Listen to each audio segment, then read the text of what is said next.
Brothers and sisters in Christ, I will repeat verse by verse reading.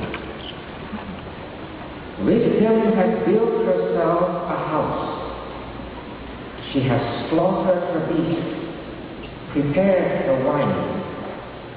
She has laid her table. Come and eat my bread, drink the wine I have prepared. This beautiful poetic line from the book of Proverbs was written by King Solomon. It was meant to teach people how to attain wisdom, discipline, and a prudent life. Listening to it, I was struck by its echoing the memorable words of Jesus when he offered himself in the form of bread and wine. As a parting gesture at the night, he began his passion. Only it was written by King Solomon 1,000 years earlier. At the Last Supper, Jesus took bread, said the blessing, broke it, and gave it to his disciples, saying, "This is my body, which will be given for you. Do this in memory of me." And likewise, the cup after they had eaten, saying, "This cup is the new covenant in my blood, which will be shed for you." To this he also referred very specifically and said that this is my flesh and my blood is real drink. And this is what the church believes, the real presence of our Lord. But this reminds us that Jesus belongs to a culture that puts wisdom in great respect. Because wisdom comes from God and is meant for enrichment of our lives. Jesus grew up in that culture. As indicated in the Bible, he read the scriptures. He worshipped in the temple. He went to the synagogue. He even taught there in many occasions. And he was familiar with its customs and its traditions. In this culture, it is common to teach people through stories. I would like to share with you a fable from the treasure of Jewish wisdom culture. The story was adapted from the Midrash, or Jewish commentaries on the Hebrew Scriptures. The story is about a sly fox who listens to wise words. Here it goes. In a quiet countryside, a sly fox was walking, and he saw a tall, thick fence. Being curious of what was within, he circled the fence and found a small hole, just big enough for him to push his head through. What did he see? He discovered a beautiful vineyard with the biggest, roundest, and juiciest grapes that he had ever seen. His mouth began to water at the sight of them, but the hole was too small for him to enter. Being the sly and greedy fox that he was, and seeing that he was all alone, he fasted for 3 days until his body was thin enough to squeeze through the hole. When he entered the vineyard, the fox saw the bountiful grapes and began gorging himself with them. He ate to his heart's content. However, as you might have already guessed, as he ate and ate, he grew and grew till he was bigger than he ever was before. Being stuffed with so many grapes, he thought it was time to leave.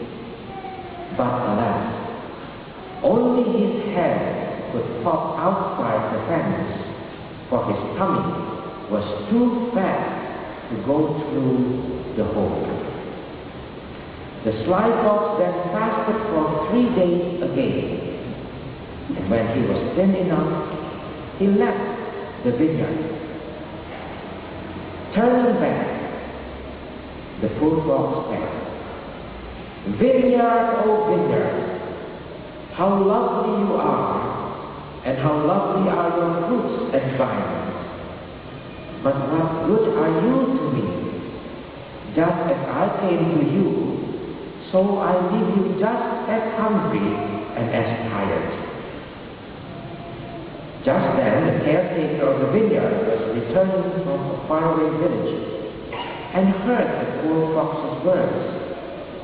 He said to the fox, "Little fox, you can learn a valuable lesson from your experiences which will comfort you." The fox replied, "What positive lesson can I learn from something so painful and unpleasant?" The benevolent caretaker picked up the fox gently and said, "Our sages say that this world is a beautiful world. In the words of King Solomon, the wisest of all men, just as one comes into this world empty-handed, so he leaves it without any possession. Only Torah that he studies, the mitzvot or commandments he performs, and the good deeds he practices are the real fruits. This is the only thing he can take with him into heaven." Brothers and sisters, having heard this beautiful and witty story, what can we learn from it about our role as lay people in the church? What good deeds can we perform that we can take with us into heaven? In this year for priests, it is opportune to reflect on what is happening in the world and how it has changed, and in what way the church needs to respond to the changes, and how can we contribute. Last month, for a week, there was no Mass in this church, as well as in almost all parishes in Singapore. When all the priests were supposed to attend the annual retreat in Pongo, Father Anthony and Father Siono were there also. During this time, communion services were conducted by appointed lay ministers. I did not join the retreat because I was in Indonesia for a meeting, but I returned during this period, and I made a point to join the communion services. It was a rare opportunity for me as a priest to sit in the pew, listening to the gospel being read and the sharing done by the lay minister, and receive communion from them. There were many people I saw attending the daily services, almost the same number of those attending the usual daily Mass. It was good for me to see, because it showed how faithful the parishioners were, even though there was no priest. I felt as if I was present among the early Christians who faithfully gathered to pray and to remember the Lord's teaching. On the other hand, I can see that it may represent what the church needs to face in the future, when priestly vocation cannot keep up with the growing number of believers. During that time, the role of lay faithful will become more prominent in the life of the church. How true is it?